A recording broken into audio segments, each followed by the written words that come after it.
बाबा जी और हजूर की प्यारी सात संगत जी, राधा स्वामी जी। सात संगत जी, हुजूर को अचानक दिल्ली छोड़कर पंजाब जाना पड़ गया जी। हजूर के घर से बहुत ही दुखद खबर आई है जी। और हजूर को दिल्ली भंडारे को छोड़कर जाना पड़ा जी। इस हफ्ते बाबा जी का दिल्ली में भंडारा है जी।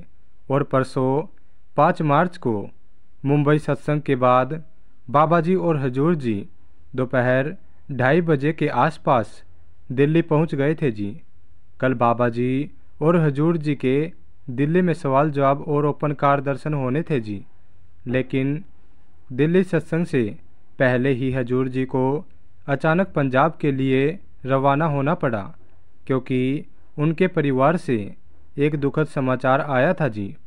इस बात को विस्तार से सुनाने के बाद आपको मुंबई सत्संग से आई 2 महत्वपूर्ण खबरें भी सुनाएंगे जी, जिनमें से एक खबर फिल्म स्टार शाहिद कपूर के घर से आई है जी। शाहिद कपूर के पिता ने मुंबई सत्संग में कुछ ऐसा कर दिया कि सब देखते ही रह गए, इसलिए वीडियो में आखिर तक बने रहना जी। कल सुबह 11 बजे के आसपास दिल्ली में हजूर जी के पास एक बहुत ही दुखद खबर आई है जी।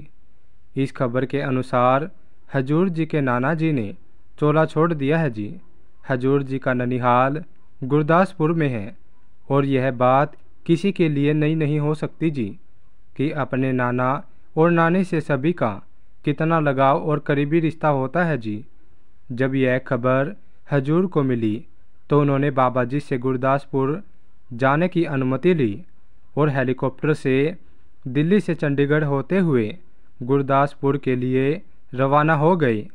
चंडीगढ़ में हेलीकॉप्टर को ईंधन भरवाने के लिए थोड़ी देर रुकना पड़ा, जिसके बाद हजूर जी लगभग 2 बजे के आसपास गुरदासपुर पहुंच गए थे जी। वहां उनके नाना जी का अंतिम संस्कार हुआ। इसके बाद हजूर जी आज रात तक वापस दिल्ली लौट आएंगे जी, क्योंकि कल होने वाले भंडारे के लिए संगत बाबा जी और हजूर जी का बेसब्र से इंतज़ार कर रही है जी। हमने पहले भी कई बार देखा है कि बाबा जी किसी भी दुखद घड़ी में क्यों न गए हो, लेकिन फिर भी संगत को निराश नहीं करते, चाहे हजारों किलोमीटर दूर भी जाना पड़े। बाबा जी अपनी पारिवारिक जिम्मेदारी निभाने के लिए ज़रूर जाते हैं। हाल ही में इंदौर भंडारे के दौरान भी ऐसा ही हुआ था। बाबा जी के घर से एक दुखद समाचार आया था जी, लेकिन बाबा जी ने संगत की भावनाओं का ख्याल रखते हुए एक ही दिन में इंदौर से चंडीगढ़ और फिर वापस इंदौर लौटकर संगत को दर्शन दिए थे जी, और सत्संग भी फरमाया था। अब आइए सुनते हैं कि मुंबई सत्संग में शाहिद कपूर और उनके परिवार ने ऐसा क्या किया कि सब देखते रह गए। हम सभी जानते हैं कि फिल्म अभिनेता शाहिद कपूर और उनका परिवार लंबे समय से डेरे से जुड़ा हुआ है। उनके पिता पंकज कपूर जी मुंबई सेंटर में लंबे समय से सेवा निभा रहे हैं और पंकज जी डेरे की प्रेरणादायक फिल्मों में अपनी आवाज़ भी देते हैं। 4 मार्च को पंकज जी ने बाबा जी के साथ स्टेज पर बैठकर सत्संग भी फरमाया था। सत्संग के दौरान पंकज कपूर जी ने इतनी गहरी और भावनात्मक बातें साझा की कि पूरी संगत की आंखें नम हो गई। उन्होंने कुछ ऐसा कह दिया और एक गज़ल भी सुनाई कि सब रोने लगे। आइए सुनते हैं कि वह कौन सी बात थी और कौन सी तुक यानी गज़ल थी जिसने सबको रुला लिया था जी। पंकज जी ने बताया कि गुरु के बहाने में रहना किसे कहते हैं। इस बात को उन्होंने तीसरी पातशाही की एक घटना से समझाया है जी। तीसरी पातशाही गुरु अमरदास जी ने अपने सेवकों को चबूतरे बनाने का आदेश दिया। जब चबूतरे बन गए तो गुरु जी ने कहा कि यह सही नहीं बने, इन्हें तोड़कर फिर से बनाओ। यह सिलसिला चलता रहा। 15 से 20 बार तक चबूतरों को तोड़कर फिर से बनाया गया। असल में गुरु अमरदास जी वहाँ से रब परीक्षा ले रहे थे, लेकिन अधिकतर सेवक थक कर चले गए और तब रामदास जी महाराज लगातार गुरु के आदेश का पालन करते रहे। आखिरकार जब गुरु के कहने पर रामदास जी ने 50 से 60 बार तक चबूतरों को तोड़कर दोबारा बनाया, तब गुरु अमरदास जी ने रामदास जी को गले लगाया और उन्हें गुरु गद्दी सौंपने का भी ऐलान कर दिया। इस कहानी के माध्यम से पंकज कपूर जी ने समझाया कि गुरु के हुक्म में रहना जितना आसान लगता है उतना होता नहीं। आज हम कह देते हैं कि हम तो बाबा जी के बाने में हैं, लेकिन कोई विरला ही होगा जो सच में गुरु के हर हुक्म को मानता होगा। सत्संग के अंत में पंकज जी ने एक गज़ल पेश की और इस गज़ल से उनका इशारा बाबा जी की तरफ था। ए खुदा नज़र आ लिबास के मिजाज में हजारों सजदे तड़प रहे हैं, मेरी ज़मीन जी आज में। इसका अर्थ था कि संसार उनके दर्शन के लिए तड़प रहा है। उन्होंने कहा कि अगर हम खुद को गुरु के बाने में समर्पित कर दें तो हमारी सारी तड़प और बेचैनी खुदा बेखुदा हो जाएगा। गुरु अपने आप हमें अपने गले लगा लेते हैं और हमारी संभाल करेंगे। इस गज़ल को सुनकर संगत बहुत रोई थी जी। आइए अब हम आपको मुंबई सत्संग में एक बीबी द्वारा साझा किए गए कुछ अनमोल अनुभवों के बारे में बताएंगे जी, जो आपको इस बात पर विश्वास करने को मजबूर कर देगा जी कि गुरु जो करते हैं वह हमेशा संगत के हित में ही करते हैं। साथ संगत जी, आइए अब वीडियो में आगे बढ़ते हैं जी। हाल ही में ही मुंबई में बाबा जी ने सत्संग फरमाया था। मुंबई सत्संग से एक बहुत ही महत्वपूर्ण बात सुनने में आई है जो किसी सत्संगी बीवी ने अपनी खुद की आप बीती संगत को बताई है जी। यह बात बहुत महत्वपूर्ण है, इसलिए हम आपके साथ भी शेयर कर रहे हैं।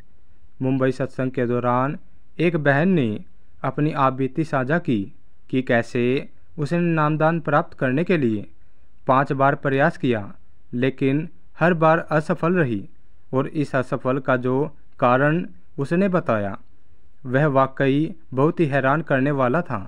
बहन ने बताया कि मैं पिछले 4 सालों से लगातार नामदान लेने की कोशिश कर रही थी, मगर जब भी मैं किसी भी सेंटर में पर्ची के इंटरव्यू के लिए जाती तो मुझे बाहर कर दिया जाता। बार बार नाकाम होने पर मैंने सोचना शुरू कर दिया कि शायद मेरे नसीब में नामदान लिखा ही नहीं है। बहन ने आगे बताया कि इसके बाद मैंने नामदान लेने की हिम्मत छोड़ दी, क्योंकि बार बार मुझे बाहर कर दिया जाता था। लेकिन मेरे पति ने मुझे हिम्मत न हारने की सलाह दी। उन्होंने कहा कि तुझे एक बार और प्रयास करना चाहिए।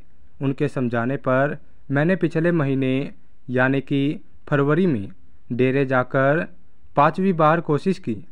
मैं डेरे इसलिए गई क्योंकि मुझे पता चला था कि डेरे में बाबा जी खुद नामदान देने वाले हैं और मैं उन्हीं से नामदान लेना चाहती थी।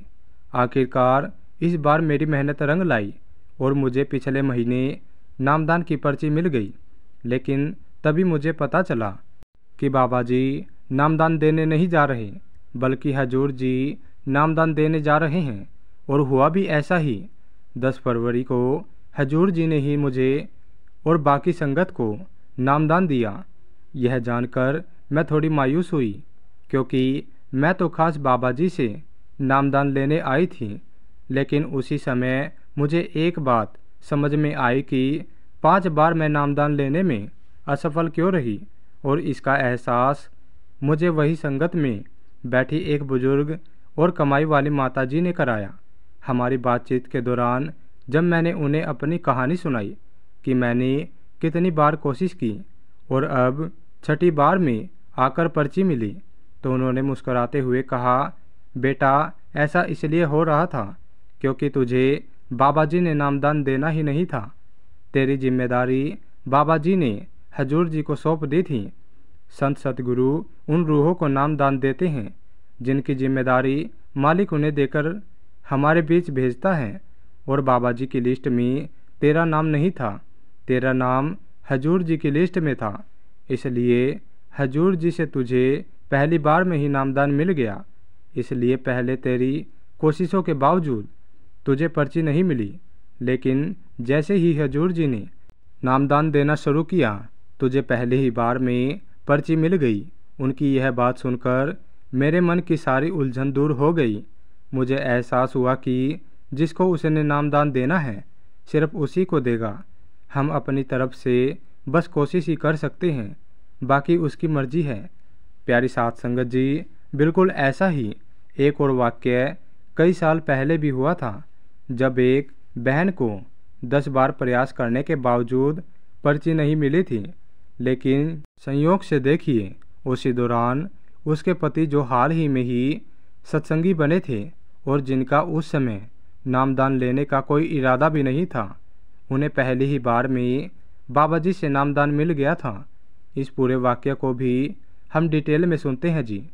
एक बार यह पति पत्नी किसी जत्थे के साथ एक बस में डेरे जा रहे थे। इस बस में कुछ लोग नामदान लेने के उद्देश्य से डेरे जा रहे थे। रास्ते में संगत के लोग आपस में चर्चा कर रहे थे कि नामदान के लिए इंटरव्यू में कौन कौन से सवाल पूछे जाते हैं और उनके क्या जवाब देने चाहिए। कुछ लोग यहाँ तक कह रहे थे कि अगर ज़रूरत पड़े तो 1-2 झूठ बोलकर भी पर्ची ले लेनी चाहिए। पति पत्नी यह सब सुनकर हंसने लगे। जब संगत ने उन्हें हंसते हुए देखा तो किसी ने पूछ लिया, भाई साहब, आप किस बात पर हंस रहे हैं? हम आपको बेवजह हंसता देखकर हैरान हो रहे हैं, इसलिए हम सब जानना चाहते हैं कि हमारी कौन सी बात ऐसी थी जिससे आपको हंसी आ गई। उस पर उन्होंने जवाब दिया, हम आपकी सिर्फ उन बातों पर हंस रहे हैं जो नामदान के बारे में थी। यह सुनकर संगत के लोग चकित रह गए और बोले, हमने तो कोई मजाक नहीं किया, फिर आपको हंसी क्यों आ रही है? तब इस पति पत्नी ने अपनी आप बीती साझा की। पत्नी ने बताया, आज से 9-10 साल पहले मैंने पहली बार नामदान के लिए आवेदन किया था, लेकिन मुझे पर्ची नहीं मिली। उस समय मेरे पति सत्संग में नहीं आते थे, बल्कि किसी और जगह से जुड़े हुए थे, लेकिन उन्होंने मुझे कभी भी सत्संग घर या सेवा पर जाने से मना नहीं किया था। वे अक्सर मुझे सत्संग घर छोड़ने और लेने के लिए आ जाते थे। कभी कभी मेरे कहने पर अंदर आकर सत्संग भी सुन लेते थे और 1-2 बार उन्होंने सेवा भी की थी, लेकिन इनका बहुत ज़्यादा विश्वास इस तरफ नहीं था। फिर उसने आगे कहा, एक बार मैं डेरे जाकर नामदान लेने की योजना बना रही थी, तो मैंने अपने पति से भी साथ चलने को कहा। उन्होंने सहमति दे दी कि वे भी मेरे साथ चलेंगे। फिर हम दोनों एक ट्रेन में बैठकर गए और डेरे पहुंच गए। वहां जाने के बाद न जाने क्यों मेरे पति के मन में भी नामदान लेने का विचार आया और वे भी चुपचाप नामदान वाली लाइन में लग गए, जैसे कोई चीज़ उन्हें खींच रही हो। जब नामदान पर्ची कार्यक्रम खत्म हो गया और कुछ समय बाद मैं अपने पति से मिली तो मेरे हाथ खाली थे, लेकिन मेरे पति के हाथ में नामदान की पर्ची थी।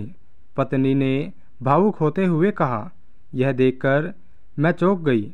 मैं तो एक सत्संगी थी, नियमित सत्संग और सेवा में भी जाती थी, बाबा जी के सत्संग भी सुन रखे थे, परमार्थी किताबें भी पढ़ रखी थी, लेकिन फिर भी मुझे पर्ची नहीं मिली। लेकिन मेरे पति जो कभी कभी ही सत्संग में आते थे और जिनका नामदान लेने का कोई इरादा भी नहीं था, उन्हें पहली ही बार में नामदान मिल गया। मैं सोच रही थी, मेरे पति तो सिर्फ मेरे कहने पर इसलिए मेरे साथ डेरे आए थे, क्योंकि वह चाहते थे कि मैं इतनी दूर अकेली ना जाऊं। लेकिन यहाँ आने के बाद ना जाने उनके मन में क्या आया कि वे भी नामदान वाली लाइन में लग गए। हैरानी की बात यह थी कि उन्हें तुरंत पर्ची मिल गई।